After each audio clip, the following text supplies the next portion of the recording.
झाल्यानंतर त्याला सुरुवात केली, चालना दिली.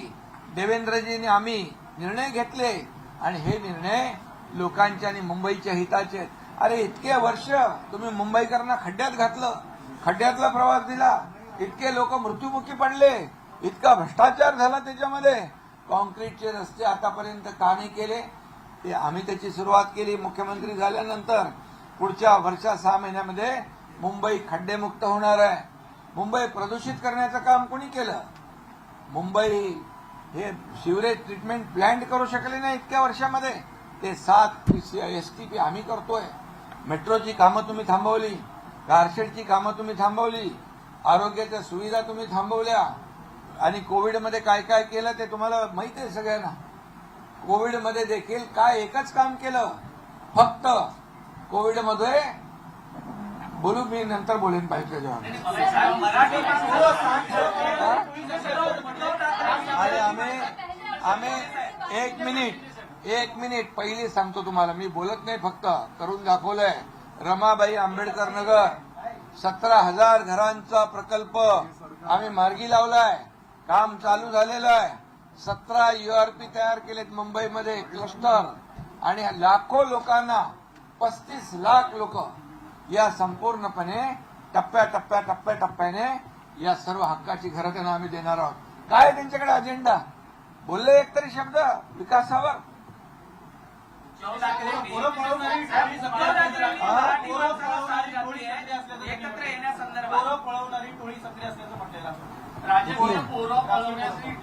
अरे जे आपली पोरं सांभाळू शकत नाही ते मुंबई काय सांभाळणार, राज्य काय सांभाळणार? मराठी माणसाला सोबत येण्यासंदर्भात देखील साथ घातलेली आहे उद्धव ठाकरेंनी. कसं?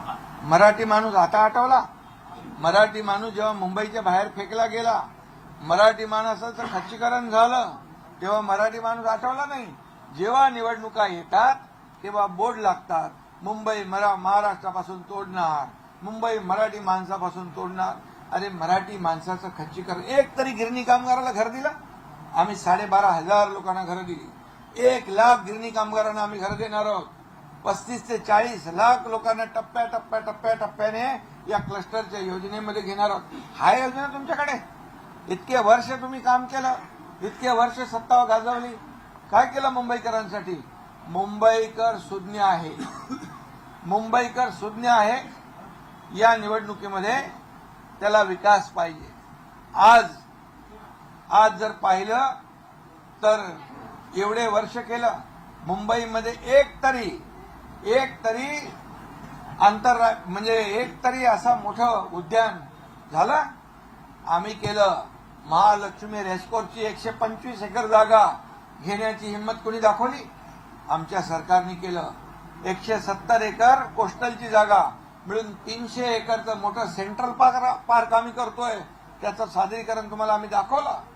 300 एकरचा मुंबईमध्ये वर्ल्ड क्लास जागतिक दर्जाचा सेंट्रल पार्क, ऑक्सिजन पार्क या मुंबईकरांसाठी कोण देत आहे? कधी विचार आला असा? हे फक्त आणि फक्त स्वतःसाठी काय मिळवायचं यामध्ये या लोकांनी विचार केलेला आहे. आणि म्हणून ही जी काही एकत्र येण्याची जी काही एकत्र जे आलेले आहेत